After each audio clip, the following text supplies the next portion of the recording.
pa ng mga mapang uyam na komento sa livestream, kaya ang pinakamababa niyang magagawa ay magsisi. Pagkatapos ay hinawakan niya si Simon sa leeg at sinabihan siya na ang kanyang partido ay dapat magsagawa ng isang stream ng paghingi ng tawad at kung hindi mag-iingat, maaaring tanggalan siya ng kanyang titulo bilang adventurer.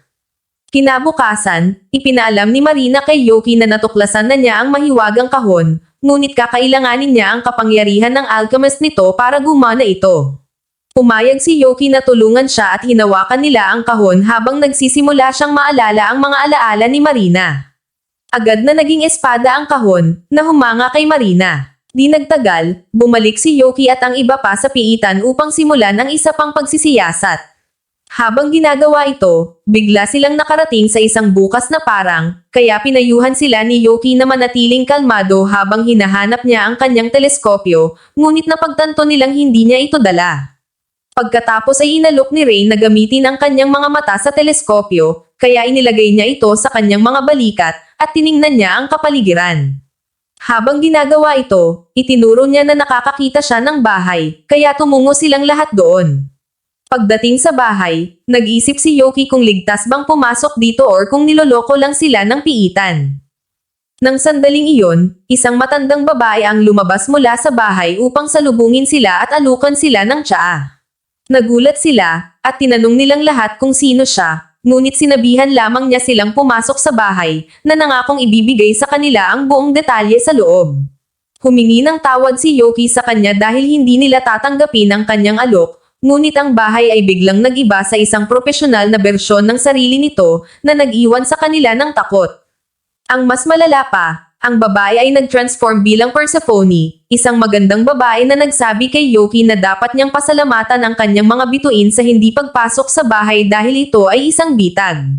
Mabilis na nakilala ni Yoki si Persephone bilang ang immortal na ruler, at kinumpirma ni Persephone ang kanyang pagkakakilanlan, idinagdag na siya ay nainip na mag-isa sa piitan, kaya natutuwa siya na sama-sama sila sa kanya.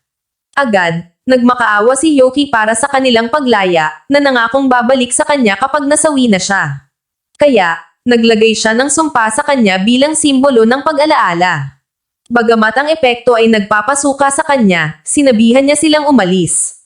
Kaya, nagsimula silang tumakbo palabas ng baliw na parang. Pagbalik sa piitan, ipinakita sa kanya ng mga babae ang marka sa kanyang mukha. Nang mapagtanto na ito ay resulta ng sumpa ni Persephone, tiniyak niya sa kanila na bibisitahin niya ang templo pag-uwi nila upang tingnan kung maaaring tanggalin ang marka. Pagkatapos ay nagpasya silang magpahinga sa piitan bago ipagpatuloy ang kanilang misyon. Ngunit ilang minuto ang lumipas, nagising si Yoki at nakitang itinali siya na parang pabo ni Simon. Pagkatapos ay ipinakita sa kanya ni Simon na naitali rin niya ang mga babae dahil sa iba pa niyang mga miyembro, kahit na nakonsensya si Jamie tungkol dito. Kinumpirma ni Camila na binigyan sila ng spell na pantulog, at ipinakita sa kanya ni Barry ang kwelyo ng alipin na inilagay niya sa leeg ni Rain. Naiinis, tinanong sila ni Yoki kung ano ang sinusubukan nilang makamit, ngunit sumagot si Simon na alinman sa dalawa ay mapapahamak sila, kaya mas mabuting huwag silang bumaba ng mag-isa. Pagkatapos ay ipinakita ni Simon kay Yoki ang isang opisyal na liham na nagsasaad na naging mag-alyansa ang Clover at Thunderpike. Dagdag pa ni Simon na nakasaad sa liham na lahat ng nangyari ay kasalanan ng Clover, kaya hindi mananagot ang Thunderpike. Pakiramdam ni Yoki ay katawa-tawa ang liham, ngunit sinaktan lang siya ni Simon bilang tugon at pinagbantaan na gagawing alipin ni Barry si Rain. Pagkatapos siyang matapos kay Yoki, humarap siya kay Barry upang pag-usapan kung paano mapapaslang ni Selk si Rain. Kaya mabilis na pumayag si Yoki na pirmahan ito. Nang malapit na siyang pumirma, biglang may lindol sa piitan, kaya't bumagsak sina Barry, Camila, at Yoki sa ilalim ng lupa. Mabilis na nagmadali si Yoki upang gisingin ang mga babae, ngunit gumuho ang lupa sa ilalim nila. Mabilis na gumamit si Jamie ng spell upang pigilan si Yoki at ang mga babae sa pagbagsak, kaya ligtas silang nakalapag sa ilalim ng lupa. Nagpasalamat si Yoki kay Jamie, ngunit ngumiti lamang siya bilang tugon. Gayunpaman, inakusahan ng isang talunan na si Simon si Jamie na isang traidor, ngunit na-corner silang lahat ng mga orc. Mabilis na iniabot ni Jamie kay Yoki ang magic bag na ninakaw ni Simon sa kanila. Kaya inilabas ni Yoki ang kanyang scroll ng santuwaryo upang pigilan ang mga orc.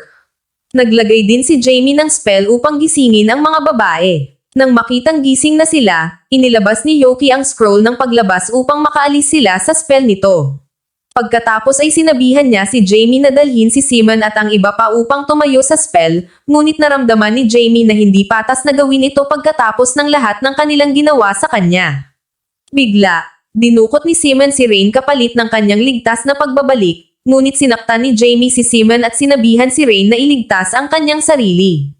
Sumunod si Rain at kahit na nagmakaawa si Yoki kay Jamie na sumunod sa kanila, tumanggi siya at nauwi sila sa pag-alis nang wala siya. Dahil sa pagkadismaya na naiwan siyang mag-isa, bumaling si Simon sa kanyang huling paraan, na ang mag-inject ng isang madilim na spell sa kanyang sarili habang si Jamie ay bumaantong hininga ng maluwag. Pagbalik nila, pinanood ni Yoki at ng mga babae ang isang video kung saan humihingi ng tawad si Jamie para sa mga pagkakataong tinatrato si Yoki na parang basura ng Thunderpike at kung paano siya palaging naiinggit sa Clover dahil tinatrato nila ang isa't isa na parang pamilya. Pagkatapos nilang panoorin ang video, ipinahayag ni Yoki ang kanyang pagkadismaya sa katotohanang hindi nila nailigtas si Jamie kahit na tinulungan niya sila. Sinabihan siya ni Rain na huwag sisihin ang sarili dahil sa mahirap na sitwasyon. Pinutol sila ni Binwood para ipaalam na nakatanggap sila ng distress signal mula sa piitan. Kaya, pinakinggan nila ito at kinumpirma na galing ito kay Jamie. Agad na nagboluntaryo si Yoki na tulungan siya at kahit na pakiramdam ni Binwood ay pabaya ito dahil nagpapagaling pa lamang siya, iginiit niyang sumama. Pagkatapos umalis ni Binwood, inalok ng mga babae na sundan si Yoki pabalik sa piitan dahil may utang din sila kay Jamie. Nang mapansin ang kwelyo sa leeg ni Rain, gumamit si Yoki ng spell para matanggal ang kwelyo. Itinuro ni Rain na parang hindi pamilyar ang spell at sumagot si Yoki na malamang na ang sumpa ni Persephone ay nagbigay sa kanya ng mga upgraded spell, kaya malamang nagustuhan siya ni Persephone. Pagkalipas ng ilang oras, tinipon nila ang kanilang mga baluti at armas bilang paghahanda sa kanilang pagbabalik sa piitan. Ngunit nag-aalala si Yoki na kailangan pa rin nila ng isang scroll ng paglabas.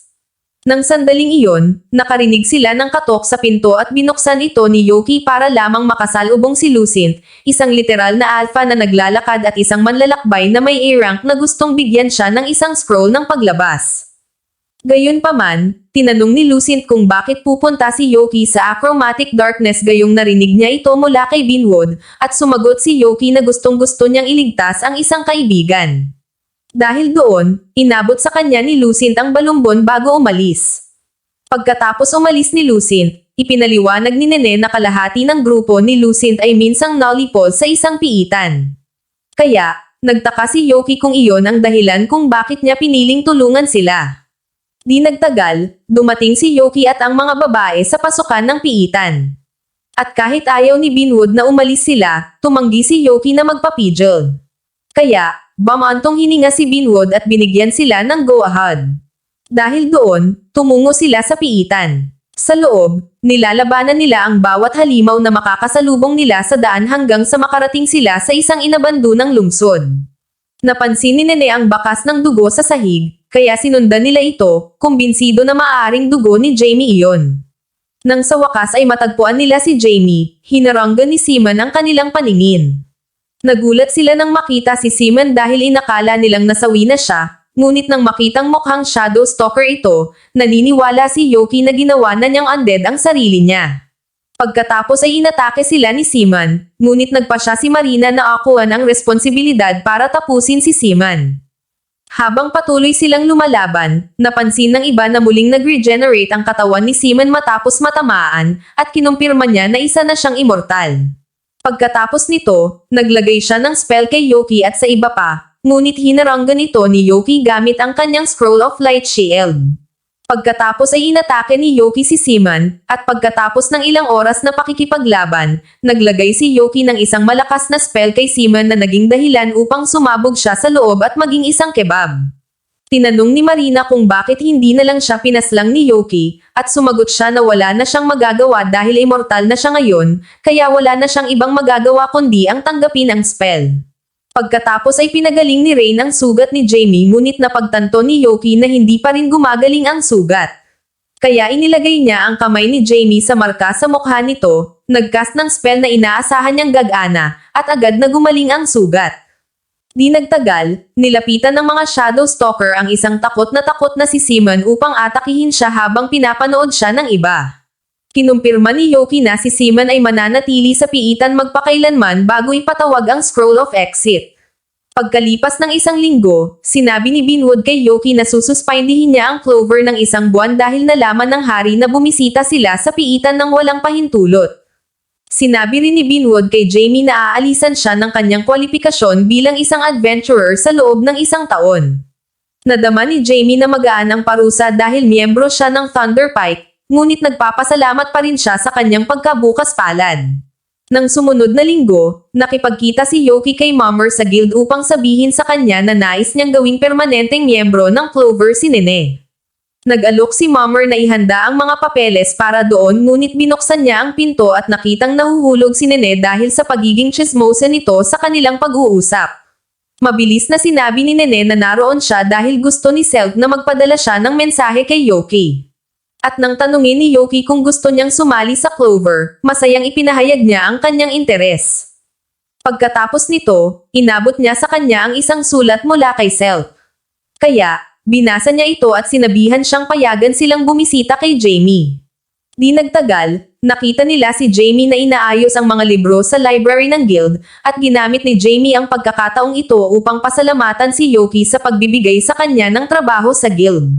Ngumiti si Yoki bilang tugon at sinabi sa kanya na nais ni Selk na huminto siya sa kanilang base pauwi. Sabay-sabay na naglakad pauwi ang tatlo at habang naglalakad sila sa panahon ng manyebe, naalala ni Yoki ang mga panahong naglalaro sila ni Simon sa nyebe noong sila ay magkaibigan pa. Pagdating sa bahay ng Clover, umakto si Yoki na parang isang ginoo at sinabihan ang mga babae na mauna sa loob. Bagamat sa tingin nila ay kakaiba ito sa kanya, sumunod sila nang pumasok sila sa isang sorpresang pagdiriwang na sinalubong sila bilang mga bagong miyembro ng Clover. Pumasok agad si Yoki upang pag-usapan kung gaano siya natuwa na hindi nila ito nalaman. At naisip ni Nene na ang sulat na ipinadala niya para kay Yoki ay para ilabas siya upang makapaghanda ang iba. Tuwang-tuwa, nagpasalamat si Nene sa mga babae bago sumunod sa kanila sa dining room habang si Jamie ay nanatili sa kanyang pwesto dahil pakiramdam niya ay hindi siya karapat-dapat sa papel. Tiniyak ni Selk sa kanya na ayos lang ang lahat, ipinaalala sa kanya ang panahon na iniligtas niya sila at ang iba pang mga babae ay sumama kay Selk at pinasaya si Jamie. Nagpasalamat si Jamie sa pagiging mapagbigay nila at niyakap nila siya habang si Yoki ay nakatitig sa kanila ng may ginhawa. Pagkatapos ng party, inihatid ni Yoki si Jamie pauwi dahil gabi na at ginamit nila ang pagkakataong iyon upang gunitain ang mga araw na bagong sali si Yoki sa Thunderpike at palaging umaarte na parang isang baguhan na walang direksyon. Gayunpaman, nalungkot si Yoki na sinira niya ang Thunderpike, ngunit tiniyak ni Jamie sa kanya na hindi maiiwasan iyon dahil madalas nila siyang tinatrato ng masama. Nakahinga ng maluwag si Yoki nang marinig niya itong sinabi, at marahang hinawakan niya ang kamay nito, ngunit inakusahan lang siya ni Jamie na sinusubukan niyang wasakin ang kanyang palda. Pagkatapos ay humagalpak sila sa tawa sa kung gaano siya katawa-tawa. Pagkalipas ng ilang oras, umuwi si Yoki at nakita si Rain na naghuhugas ng pinggan, kaya nagpa siya siyang tulungan ito. Habang ginagawa ito, biglang natawa si Rain dahil pakiramdam niya ay parang bagong kasal sila, kaya naman hindi niya napaghandaan ang nangyari. Pagkalipas ng isang buwan, binisita ni Yoki si Mummer sa guild para sa bagong quest ng Clover dahil tapos na ang kanilang suspensyon. Kaya, palihim na sinabi ni Mummer sa kanya na may natuklasang bagong piitan. Nagulat siya nang marinig ito dahil matagal na mula nang matuklasan ang isang bagong piitan. Kaya, tinanong niya ang lokasyon nito at nalaman niyang malapit ito sa lungsod ng kalakalan ng Duna. Pagkatapos ay naisip niya kung dapat ba itong imbestigahan ng Clover dahil sa palagay niya ay lilikha ito ng maraming ingay para sa kanilang live stream, ngunit sinabi sa kanya ni Mummer na matutuwa rin ang kaharian na tingnan nila ito. Pag-uwi niya, kinausap niya si Selk tungkol sa bagong quest, at sumagot ito na gagawin nila ang anumang desisyon niya dahil siya ang kanilang pinuno. Kinabukasan, tumungo ang Clover sa lungsod ng Duna para sa kanilang susunod na quest. Nang makarating sila sa Adventurers Guild ng Duna, inutusan ni Yoki ang ibang mga babae na magpahinga sa pub ng lungsod, habang sinundan siya ni Selk upang makipagkita sa Guildmaster. Pagkatapos nito, nakipagkita sina Yoki at Selk kay Maniela, ang Guildmaster na ang ilong ay kayang harangan ang araw. Ibinalita nila sa kanya ang dahilan ng kanilang pagbisita sa lungsod, at inutusan niya silang isumite ang anumang makita nila mula sa kanilang quest ng wastong dokumentasyon. Ipinaalam sa kanya ni Selk na magpapahinga sila ng 3 araw bago pumasok sa piitan. At pinuri ni Maniela ang kanilang mahusay na pagpili, idinagdag na naiintindihan niya kung bakit sila ang mga paborito ni Binwood. Nang makita ang pagkalito ni Yoki, ipinaliwanag ni Maniela na si Binwood ang kanyang unang kaibigan at kaibigan din niya ang paborito nitong tiyuhin, na nag-iwan kay Yoki na nagulat. Pagkatapos ay binigyan niya sila ng mapa ng lungsod upang hindi sila maliga, at pinasalamatan nila siya sa kanyang pagkabukas palad. Pagkatapos ng pulong, tumungo sina Yoki at Selk sa pub upang makipagkita sa iba. Pagdating doon, nadatnan nila ang iba na nakikipagtalo sa mga kakaibang lalaki mula sa isang dayuhang lupain na nagngangalang Salateria. Mabilis na nakialam si Yoki at ipinaliwanag ni Nene na sinubukan silang pilitin ng mga lalaki na magsalin ng inumin para sa kanila. Sinubukan ni Yoki na sabihin sa mga lalaki sa kanilang wika na hayaan na lang ang mga babae, ngunit ang sinabi niya ay ikinagulat ng mga lalaki at ni Rain, na naiintindihan din ang kanilang wika dahil ipinahihiwatig nito na binabasag niya sila gabi-gabi.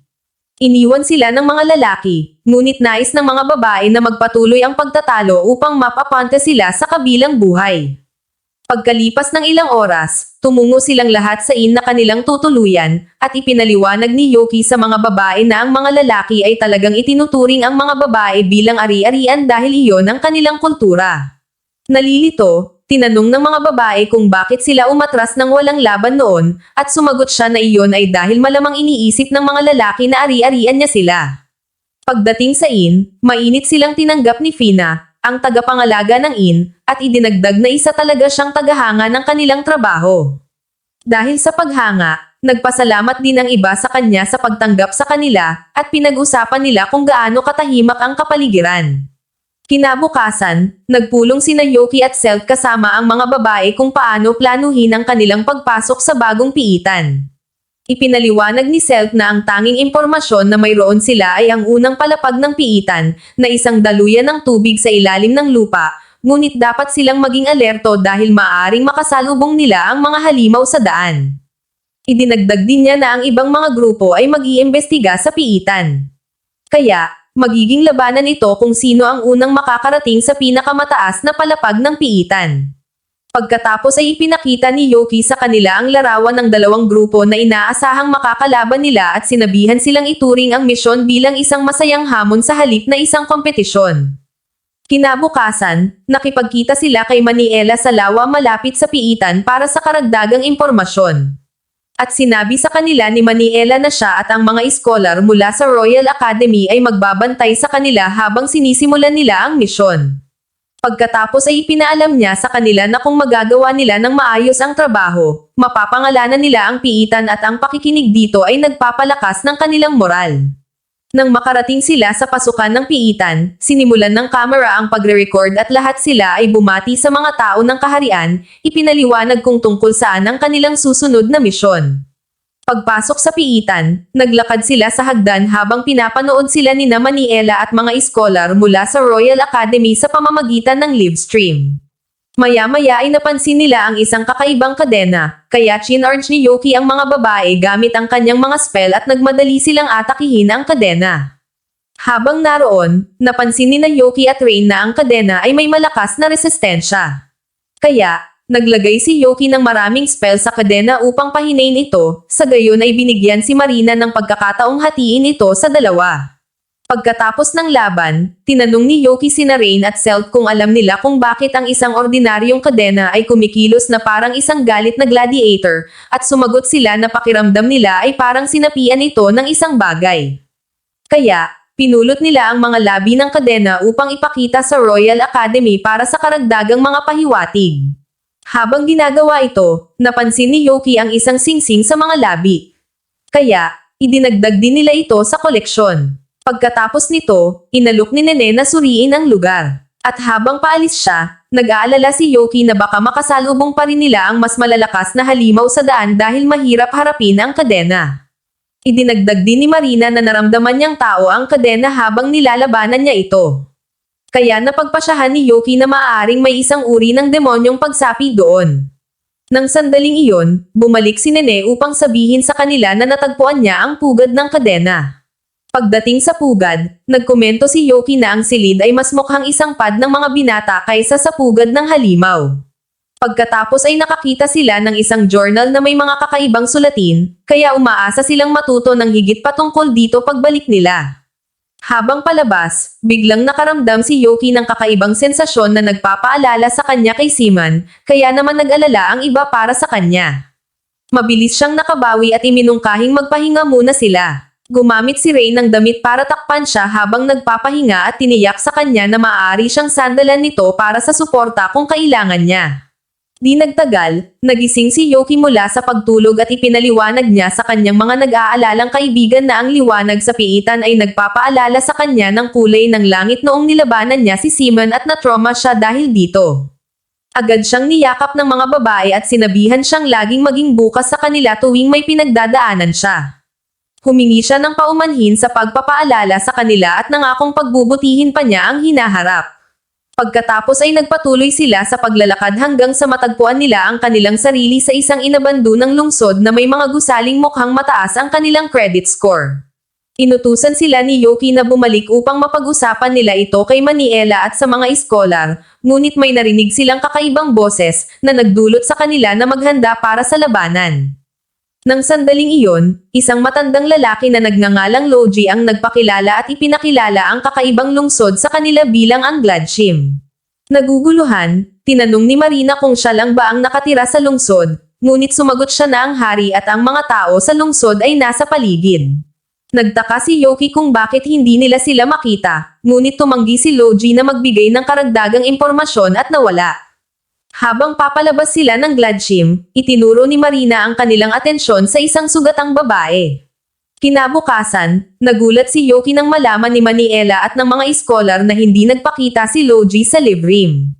Pagkatapos niyang makipagkita kay Maniela, bumalik si Yoki upang makipagkita sa iba para lamang malaman na nakatanggap si Rain ng isang sulat mula sa kanyang lolo na nagsasaad na dapat niyang pakasalan ang pangalawang prinsipe ng Salateria kapalit ng isang alyansang pampulitika. Dahil sa inis, hindi makapaniwala ang mga babae na biglang natagpuan siyang kapaki-pakinabang ng kanyang lolo matapos siyang itapon noon dahil sa pagiging anak sa labas. Inosenteng nagtanong si Marina kung maaari nilang balewalain ang sulat dahil wala man lang pangalan ni Rain dito. Kaya iminungkahi ni Yoki na gawin nila iyon. Dahil doon, sinunog nila ang sulat at niyakap ni Rain si Yoki dahil sa pagliligtas sa kanyang ulo. Pagkatapos ay hiniling ni Yoki kay Nene na kumuha ng karagdagang impormasyon tungkol sa prinsipe at pumayag siya. Di nagtagal, tinanong ni Yoki si Rain kung gusto ba niyang pakasalan siya. Bagamat nagulat si Rain sa tanong, patuloy na ipinaliwanag ni Yoki kung paano ito magiging pansamantala lamang at ginagawa lamang niya ito dahil ayaw niyang may sinumang Saturday Orion na angkinan ang pagmamayari nito.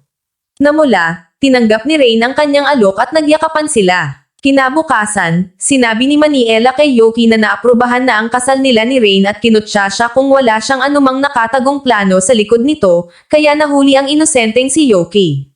Di nagtagal, bumalik si Yoki at ang mga babae sa Gladsham upang ipagpatuloy ang kanilang investigasyon. Pagdating doon, nakakita sila ng mga halimaw na may isang mata na nakakabit sa mga pader sa pasukan. Hindi pinansin ni Nene ang mga halimaw at pumunta sa lungsod, ngunit pinatigil siya ng mga halimaw sa kanyang kinatatayuan at muntik na siyang gawing pananghalian,